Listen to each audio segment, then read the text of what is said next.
साथियों, आज इस सेशन में हम जानेंगे कि सिंपल जीरेंड और परफेक्ट जीरेंड में क्या अंतर है।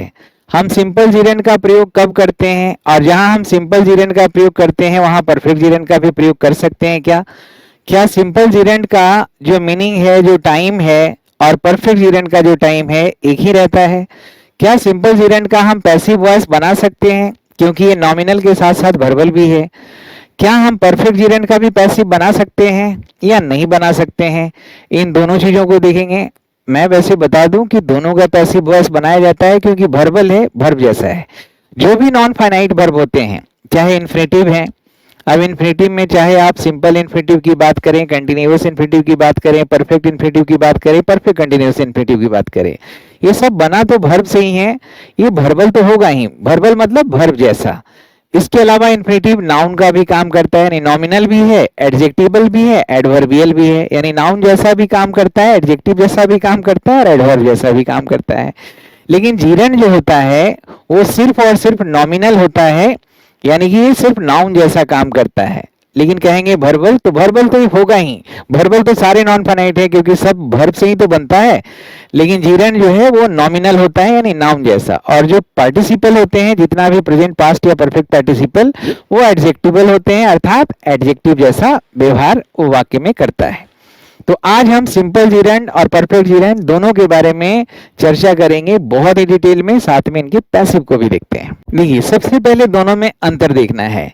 सिंपल जीरेंड जो होता है वो वर्ब का आईएनजी फॉर्म है, यानी कि वर्ब का आईएनजी फॉर्म है जो नॉमिनल होता है, यानी कि नाउन की तरह काम करता है।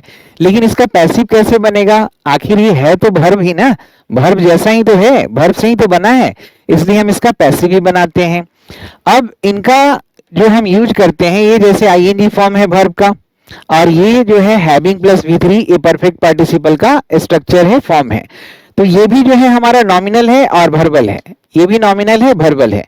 अब हम कब सिंपल जीरेंड का प्रयोग करेंगे और कब परफेक्ट जीरेंड का प्रयोग करेंगे, तो मैं आपको बता दूं कि सिंपल जीरेंड का जो समय होता है वो जनरल सेंस में चलता है, यानी कि आप हमेशा देखेंगे कि ये उन वर्ब के साथ हम इनका प्रयोग करते हैं जिससे कोई एक टाइम फ्रेम का बात ना हो। जैसे I love swimming, I enjoy swimming, I like swimming, I hate swimming, I avoid swimming. इन सब में क्या पता चल रहा है कि आई लव स्विमिंग, इसका मतलब कि ये जो एक्टिविटी है रिपीटेडली हुआ है, मैं पहले भी करता था, एक्सपीरियंस है, इन चीजों का अनुभव है, तभी तो मैं इसको लाइक या लव करता हूं या एंजॉय करता हूं।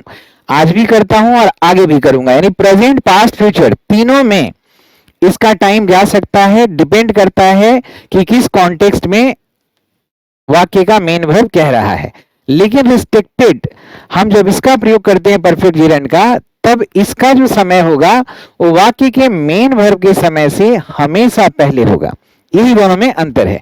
अब हम प्रयोग कहां कहां करते हैं, तो ये प्रयोग के लिए आपको लिस्ट दिया है, इसको ध्यान से देख लीजिएगा कि ये सारे वर्ब हैं। इससे हमें जनरल सेंस में जनरल टाइम का पता चलता है, जनरल हैबिट का पता चलता है कि I like dancing, I love dancing, मतलब पहले भी करते थे, अब भी करते हैं, आगे। ये जनरल टाइम फ्रेम को बताता है।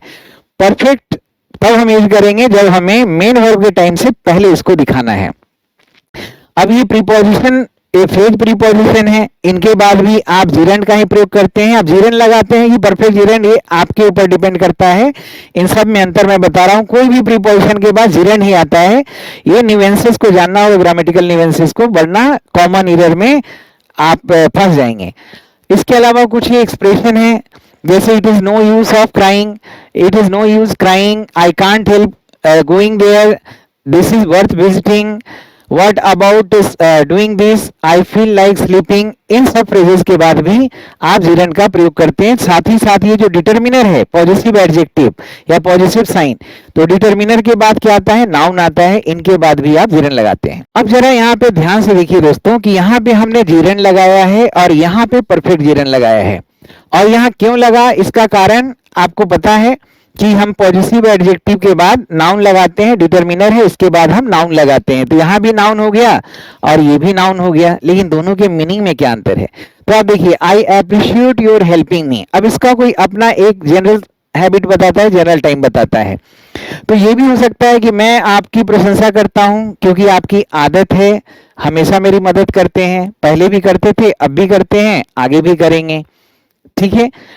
या ये भी हो सकता है कि I appreciate your helping me, हम उस बात को कहना चाह रहे हैं कि आपने मेरी हेल्प कर चुके हैं, इसलिए मैं अप्रिशिएट कर रहा हूं।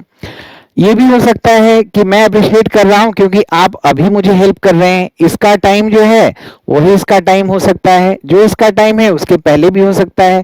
तो ये थोड़ा सा कंफ्यूजिंग होता है। तो ग्रामेरियन ने कहा कि अगर पास्ट में आपको बताना है ना, तो बेहतर है कि आप परफेक्ट जीरन का प्रयोग करिए। जैसे I appreciate your having help me, इसका मतलब क्या हुआ कि मैं आपकी प्रशंसा कर रहा हूं अभी क्योंकि आप मुझे हेल्प कर चुके हैं। यानी कि इसका जो समय होगा, नॉन फाइनाइट का किसी का भी तो अपना समय होता नहीं है, जो मेन वर्ब का समय होता है वही उसका समय होता है। लेकिन यहाँ पे कहीं कहीं पे कंफ्यूजन को क्लियर करने के लिए सिंपल इन्फिनेटिव के साथ कंटिन्यूअस इन्फिनेटिव, परफेक्ट इन्फिनेटिव भी दिया गया है और परफेक्ट कंटिन्यूअस इन्फिनेटिव भी दिया गया है। उसी तरह से सिंपल जीरन और परफेक्ट जीरन में आपको आपको एक ऐसा टूल्स दिया गया है कि कंफ्यूजन को दूर कर दें। अब यहाँ पे जरा अंतर को आप जरा क्लियर करिए। यहाँ एक बात तो क्लियर है कि यहाँ पे जो जीरेंड आया है, यहाँ जो परफेक्ट जीरेंड आया है, क्यों आया है, इसका जो वजह है वो है प्रीपोजिशन। प्रीपोजिशन के बाद हम जीरेंड ही लगाते हैं। अब सिंपल जीरेंड और परफेक्ट जीरेंड में अंतर क्या हो जाएगा वो हमारा जानना मेन मोटिव है। तो यहाँ देखिए, मैं सेटिस्फाइड हूं इस किताब को पढ़ते हुए, ये भी हो सकता है। ये भी हो सकता है कि मैं सेटिस्फाइड हूं क्योंकि ये किताब मैंने पढ़ा है और मैं सेटिस्फाइड हूं। तो इसका थोड़ा सा ना एम्बिगुअस है, तो एम्बिग्यूटी को क्लियर करना है कि भाई मैं इस किताब को पढ़ चुका हूं और मैं खुश हूं, सेटिस्फाइड हूं। तो I am satisfied with having read this book, यानी ये भी सही है, ये भी सही है, लेकिन मीनिंग कैसे समझें, हम कहां पे क्या लिखें, ये जानकारी के लिए मैं ये बता रहा हूं। अब ये जरा अंतर को आप जरा बताइए। आई एम ग्लैड अबाउट, अब ये बात तो क्लियर है कि ये प्रीपोजिशन है, तो प्रीपोजिशन के बाद जीरेंड आता है, सिंपल जीरेंड लगाएं या परफेक्ट जीरेंड, कॉन्टेक्स्ट आपको बताना है। अब इसका मतलब क्या है, मैं खुश हूं क्योंकि काम जो है समय पर समाप्त हो रहा है, मैं खुश हूं क्योंकि काम समय पर समाप्त हो चुका है, दोनों हो सकता है। अब ये दोनों हो सकता है तो क्लियरिटी के लिए क्या करेंगे, अगर समय समाप्त हो चुका है तब आप ये वाला लगाइए, और ये जैसे साथ साथ चल रहा है साइमल्टेनियस, इसका टाइम इसका साइमल्टेनियसली हो रहा है, तब ये वाला प्रेफर करेंगे तो ज्यादा अच्छा है। मैं बहुत खुश हूं किस चीज के बारे में, क्योंकि काम समय पर समाप्त हो चुका है, इसके पहले समाप्त हो चुका है, अभी हो नहीं रहा है। अब यहाँ पे देखेंगे, I regret coming late, I regret having come late. अब यहाँ पे इस बात ये भी हो सकता है कि मेरी आदत है, मैं रिग्रेट करता हूं और बार बार मैं लेट आता हूं। ये भी हो सकता है मैं रिग्रेट कर रहा हूं क्योंकि मैं लेट आया हूं। तो अगर पास्ट में कर रहे हैं ना तो बेहतर है इसको बोलिए, I regret having come late. समझ रहे हैं, आई रिग्रेट के बाद, रिपेंट के बाद हम जीरेंड ही लगाते हैं। तो दोनों का प्रयोग करेंगे, दोनों सही है, गलत कोई भी नहीं है।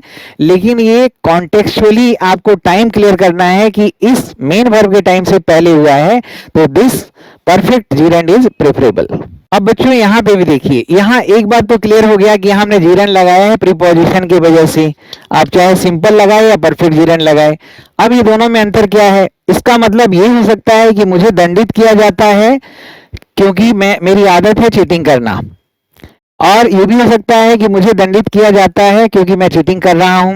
ये भी हो सकता है कि, और जब हमें पास्ट में करना है कि दंडित किया जा रहा है अभी, इस वजह से क्योंकि मैं चीट कर चुका हूं एग्जाम में, तो कर चुके हैं पहले, इस घटना के पहले, तो हम इसको प्रयोग करेंगे। सही दोनों है, दोनों में टाइम फ्रेम को अलग करके आपको समझना है कि ये सिर्फ पास्ट में और ये जनरल हैबिट, जनरल टाइम को बताता है। एक लास्ट एग्जांपल देखिए, इसके बाद में आपको जीरेंड, सिंपल जीरेंड और परफेक्ट जीरेंड का पैसिव बताता हूं। अब यहाँ पे देखिए, they are praised for speaking the truth, तो इसका मतलब क्या है, उन लोगों को प्रशंसा किया जाता है सच बोलने के लिए, आदत ही है उसको सच बोलना, या इसलिए प्रशंसा किया जा रहा है क्योंकि वो अभी सच बोल रहे हैं, दोनों सेंस में हो सकता है। इसलिए भी हो सकता है वे लोग प्रेज किए जा रहे हैं क्योंकि वो सच बोले हैं। अगर पास्ट में दिखाना ही है तो आप क्यों नहीं इसको परफेक्ट जीरेंड में बोल देते हैं, तो ये बिल्कुल सबको कोई डाउट नहीं रहेगा कि ये उसकी हैबिट नहीं है, उसने ऐसा किया है तब जाके ये हुआ है, यानी इस घटना के टाइम के पहले ये घटना हुई है। अब दोस्तों सिंपल जीरेंड का पैसिव वॉइस हम कब बनाते हैं? याद रखिए सिंपल जीरेंड का हम पैसिव वॉइस बना सकते हैं क्योंकि सिंपल जीरेंड हमारा वर्बल है, वर्ब जैसा तो है ही, और इसको बनाने के लिए कुछ नहीं करना है। जो वर्ब प्लस आईएनजी है ना उसमें बीइंग प्लस V3 लगता है, लेकिन कब लगता है? ध्यान रखिएगा जब जीरेंड का जो सब्जेक्ट है यानी उसका जो डूअर है वो अनइम्पॉर्टेंट होना चाहिए, इंडेफिनिट होना चाहिए, जैसे अदर्स है, समवन है, somebody, everybody, nobody, anybody, people, इन सब का प्रयोग है। और एक्टिव से पैसिव, पैसिव से एक्टिव इसलिए बनाते हैं, एक्टिव हम जब बोलते हैं जब हमें पता है कि सब्जेक्ट जो है बहुत इंपॉर्टेंट है, पैसिव बोलते हैं तब हमको लगता है कि नॉन डूअर जो है रिसिपिएंट है वो ज्यादा इंपॉर्टेंट है, ये मेन वजह होता है। और इसको हम इसलिए सीखते भी हैं क्योंकि हम इससे प्रिसीजन कम शब्दों में अपनी बातों को कह सकते हैं। जैसे इसका मतलब देखिए, अब ये तो हमें पता है कि लाइक, डिसलाइक, लव के बाद हम जीरेंड का प्रयोग करते हैं, लेकिन ये जीरेंड का जो सब्जेक्ट है ना ये अनइम्पॉर्टेंट है, पीपल, समबडी, अदर्स, ये सब लिखा हुआ है। अब यहाँ पे देखिए, he likes people praising him, उसको बहुत पसंद है, उसको बहुत पसंद है कि लोग उसकी प्रशंसा करें। तो आपको सिंपली क्या करना है कि यहाँ पे जीरेंड में बीइंग को प्रयोग करना है और जो जीरेंड ऊपर में हुआ है उसके जगह V3 का प्रयोग करना है और इसको हटा दीजिए। तो ही लाइक्स बीइंग प्रेज्ड, यानी वह उसे अच्छा लगता है कि लोग उसकी प्रशंसा करें, या हम सिंपल तरीके से बोले ही लाइक्स बीइंग प्रेज्ड। ये बहुत ही कम शब्दों में अपनी बातों को कह दिया। जैसे दे डिसलाइक अदर क्रिटिसाइजिंग देम, तब यहाँ पे देखिएगा कि डिसलाइक के बाद जीरेंड तो लगता ही है, लेकिन जो जीरेंड का जो डूअर है वो हमारा इंडेफिनिट है, तो इसमें क्या करना है, इसको रिमूव करना है। दे डिसलाइक बीइंग क्रिटिसाइज्ड, दे डिसलाइक बीइंग क्रिटिसाइज्ड। और फिर हम यहाँ पे देम क्यों लिखेंगे? ये जो दे है और ये देम है दोनों एक ही व्यक्ति तो है, तो वहां पे पैसिव में जितनी चीजें हैं गैर जरूरी चीजें उसको हटा देना चाहिए। अब यहाँ देखिए, आई रिमेम्बर समवन वार्निंग मी, तो यहाँ रिमेम्बर के साथ वार्निंग का प्रयोग हम करते हैं जीरेंड का, तो आई रिमेम्बर समवन। अब यहाँ पे वार्निंग का जो सब्जेक्ट है वो अनइम्पॉर्टेंट है, इसको हम हटा सकते हैं। और यहाँ पे ये जो है और ये है, ये दोनों एक ही हैं, तो इसको भी आप हटा सकते हैं और ये जो कहते हो लिख दीजिए। तो इसको जब हम लिखेंगे तो हो जाएगा I remember being warned about the dangers. अब यहाँ देखिए दोस्तों, यहाँ ये तो पता है कि लव्स जो वर्ब है इसके बाद हम जीरेंड का प्रयोग करते हैं, लेकिन जीरेंड का जो सब्जेक्ट है वो हमारा अनइम्पॉर्टेंट है, और यहाँ पे जो ऑब्जेक्ट है कोई और है, ये सेंटेंस का जो सब्जेक्ट है और ऑब्जेक्ट है अलग अलग है, तो यहाँ पे हमें उसको रखना पड़ेगा। अगर सेंटेंस का सब्जेक्ट और जीरेंड का ऑब्जेक्ट एक हो तब हमें रिमूव कर देना है ऑब्जेक्ट को, यहाँ नहीं कर सकते। यहाँ हमें बोलना है ही लव्स, इसको रिमूव किया और इसकी जगह बीइंग एडमायर्ड का प्रयोग किया है, और बाकी जो है फॉर हिज वर्क हमने एज इट इज लिख दिया। सी हेट्स अदर इंटरप्टिंग हर व्हाइल स्पीकिंग, तो यहाँ पे क्या करेंगे, सी हेट्स, हेट के बाद भी हम जीरेंड का प्रयोग करते हैं, लेकिन जीरेंड का जो यहाँ पे सब्जेक्ट है वो नॉन डूअर है, ये जो है डूअर है, लेकिन ये अनइम्पॉर्टेंट है और उतना इसको हटाने से कोई फर्क नहीं पड़ेगा। और ये जो है हर और सी एक ही है, तो यहाँ पे हम हर को भी हटा सकते हैं, तो इसका क्या हो जाएगा, हम सिंपली बोलेंगे she hates being interrupted while speaking. अब एक सवाल है कि क्या मैं परफेक्ट जीरेंड का पैसिव वॉइस बना सकते हैं? बिल्कुल बना सकते हैं दोस्तों, और इसका जब हम पैसिव बनाते हैं तो खास करके तब हम बनाएंगे, जैसे ये वाक्य एक देख लीजिए, इसका मीनिंग क्या है, she complain that she had been ignored, वह कंप्लेन की थी कि उसे नजरअंदाज किया गया था। अब ये पास्ट में है और ये पास्ट की ही बात को बताता है, तो हम यहाँ पे लिखेंगे कि सी कंप्लेंट, और यहाँ प्रीपोजिशन लगाया क्योंकि प्रीपोजिशन के बाद जीरेंड आता है, लेकिन यहाँ पे वहां पे बीइंग प्लस V3 का प्रयोग कर रहे थे, यहाँ पे हैविंग बीन और उसके बाद वर्ब का थर्ड फॉर्म का प्रयोग करेंगे। She complaint of having been ignored. अब हम बहुत ही प्रिसाइज होकर इस बात को कह दिए, जो बात ये यहाँ पे कहा जा रहा है वही बात यहाँ पे है, लेकिन ये कम शब्दों में आप एक्सप्रेस कर दिए, तो दोनों का स्ट्रक्चर अलग है, वहां बीइंग प्लस V3 लगेगा, यहाँ हैविंग बीन प्लस V3 का प्रयोग करेंगे। अब बहुत बच्चे कहेंगे हैविंग बीन प्लस V3 तो ये परफेक्ट पार्टिसिपल है का पैसिव वॉइस है प्रेजेंट पार्टिसिपल का, तो पैसिव वॉइस है वो एडजेक्टिवल होता है, एडजेक्टिव की तरह यूज होता है। यहाँ पे देखिए प्रीपोजिशन के बाद आया है, ये नॉमिनल है, नाउन की तरह यूज हुआ है। जैसे यहाँ देखिए, ही is proud that he was awarded a medal, वह बहुत ज्यादा गर्व महसूस कर रहा है क्योंकि उसे मेडल दिया गया था, तो हम यहाँ इसको दैट को हटा के एक उचित प्रीपोजिशन का प्रयोग किए हैं, he is proud of having been awarded. यहाँ हैविंग बीन अवार्डेड प्रीपोजिशन के बाद है तो क्या हुआ, परफेक्ट जीरेंड और पैसिव स्ट्रक्चर में है, क्योंकि हैविंग बीन अवार्डेड, कौन अवार्ड किया गया, किसे अवार्ड मिला, वही। तो यहाँ जो सब्जेक्ट है ना वो नॉन डूअर ही होना चाहिए, नहीं रिसिपिएंट होना चाहिए, अवार्ड पाने वाला यही है। तो ये परफेक्ट जेरेंड का पैसिव आप इस तरह से बना सकते हैं। She remembered that she had been invited to the party, तो she remembered having been invited to the party. अब ये जो है ये हम परफेक्ट जेरेंड पैसिव स्ट्रक्चर में लिखे हैं। दोस्तों उम्मीद है आप बहुत अच्छे से परफेक्ट जेरेंड, सिंपल जेरेंड कब यूज करते हैं, मीनिंग क्या होता है, पैसिव कैसे बनता है, ये आप बहुत अच्छे से बखूबी समझ चुके होंगे। साथियों आपका इंग्लिश बहुत ही स्ट्रांग हो इसके लिए मैंने कंप्लीट पैकेज बनाया है जिसमें 6 कोर्सेज, जिसमें कंप्लीट इंग्लिश ग्रामर का, written English course, spoken English course और वोकैबुलरी के लिए अलग से, ट्रांसलेशन का अलग, और प्रीवियस ईयर क्वेश्चन जो 2016 से लेके 2024 तक के जो प्रीवियस ईयर क्वेश्चन है हर एक एग्जाम के, वो उसके लिए अलग बैच बनाया है। यानी 6 कोर्सेज का कंप्लीट पैकेज 2 साल के लिए है, जिसमें जैसे ये ग्रामर का एक पूरा कोर्स मिलता है, वोकैबुलरी का एक पूरा कोर्स मिलता है, एक रिटन इंग्लिश कोर्स मिलता है, ट्रांसलेशन का कोर्स, मंथन बैच और स्पोकन इंग्लिश। इसके अलावा इसमें 8 बुक्स भी मिलता है, जिसमें ग्रामर का वो advance word booster, written reading और प्रीवियस ईयर एग्जाम्स के प्रैक्टिस का, voice narration, sentence improvement, alpha matter और फिल इन द ब्लैंक्स का रिजर्वायर। 8 बुक्स भी उस पैकेज में मिलता है, इनको आप जरूर एंजॉय करिए, सब्सक्राइब करिए। Shyam Sharma learning app download करिए या मेरे वेबसाइट, दोनों जगह आप कोर्सेज को देख सकते हैं सेम लॉगिन आईडी पासवर्ड से, या फिर 9599614791 पे कॉल करके पूरी डिटेल प्राप्त कर सकते हैं।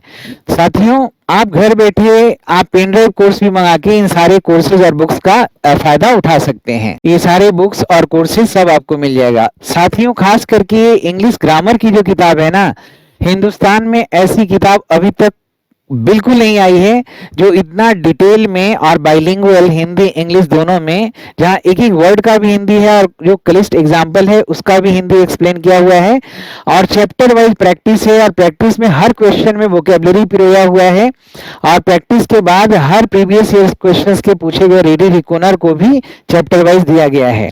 और ये सिर्फ ग्रामर का है, जिसमें आप देखेंगे कि शुरुआत में कई बच्चे पता ही नहीं होता है कि लेटर क्या है, वर्ड क्या है, फ्रेज क्या है, क्लाउज क्या है, प्रेडिकेट क्या है, पहले उसको बताया गया है, फिर डिटेल में noun, pronoun, adjective, determiner, helping verb, tense, mood, conditionals, finite, not finite, conjunction, preposition, adverb, interjection, adverbial, question tag, transformation of sentences और ट्रांसफॉर्मेशन ऑफ डिग्री और फंक्शन, तीनों तरह के दिए हुए हैं। वॉइस बहुत डिटेल में, नरेशन डिटेल में, modifier, subject verb agreement, punctuation mark, clap sentence और वर्ड फॉर्मेशन। दोस्तों आप कई ग्रामर की किताब में देखते हैं कि फाइनाइट है तो नॉन फाइनाइट नहीं है, एडवर्ब है तो एडवर्बियल गायब, मॉडिफायर है तो क्वालिफायर गायब, क्लेप सेंटेंस दिया हुआ ही नहीं है, प्रीपोजिशन को सही डायमेंशन में नहीं समझाया हुआ है, और साथ साथ डिटरमिनर को और एडजेक्टिव को अलग अलग करके नहीं बताया हुआ है। तो ये सारा आपकी जरूरत के हिसाब से इसको तैयार किया गया है। जो भी मैंने 10-15 सालों में एक्सपीरियंस लिया है मुखर्जी नगर में, उन सारे एक्सपीरियंस का निचोड़ मैंने इस किताब में दिया है, जो 736 पेज फिर भी लगा है, काफी मोटी बुक है। और जितने भी प्रोफेसर, टीचर, स्टूडेंट के पास ये बुक गया है उन्होंने भूरी भूरी प्रशंसा किया है इसको। आप देखेंगे सिर्फ एलिमेंट्स पहले बताया गया है, हर बच्चों का इधर रिमार्क भी देखिए। ये देखिए जैसे नाउन है तो नाउन में कितने सारे टॉपिक हैं, आप पॉज करके देखिएगा। जैसे ये देखिए आपका नाउन हो गया, प्रोनाउन हो गया, सब पॉज करके आप देखिएगा, मैं एक एक बार बताता हूँ। एडजेक्टिव अलग है, डिटरमिनर अलग है, हेल्पिंग वर्ब, मोडास वर्ब, इतना बेहतरीन बताया हुआ है कि आपको मैं क्या बताऊं। इसके लिए स्पीचलेस हो जाएंगे आप भी जब इसको देखेंगे। जैसे टेंस है, ये मूड है तो मोडास अलग, मूड अलग, कंडीशनल्स अलग, और फाइनाइट वर्ब इतना सारा डिटेल्स में, नॉन फाइनाइट तो सब कुछ बहुत डिटेल में है दोस्तों, जो भी हम पढ़ रहे थे थोड़ा। कंजंक्शन है, प्रीपोजिशन बहुत जानदार तरीके से लिखा हुआ है, एक एक प्रीपोजिशन सेपरेटली बताया है, इन तो इनके बारे में जानो, एट तो एट के बारे में जानो, इस तरीके से हर डायमेंशन को कवर करते हुए लिया गया है। एडवर्ब है तो एडवर्बियल को भी नहीं छोड़ा गया, इंटरजेक्शन को, एडवर्बियल,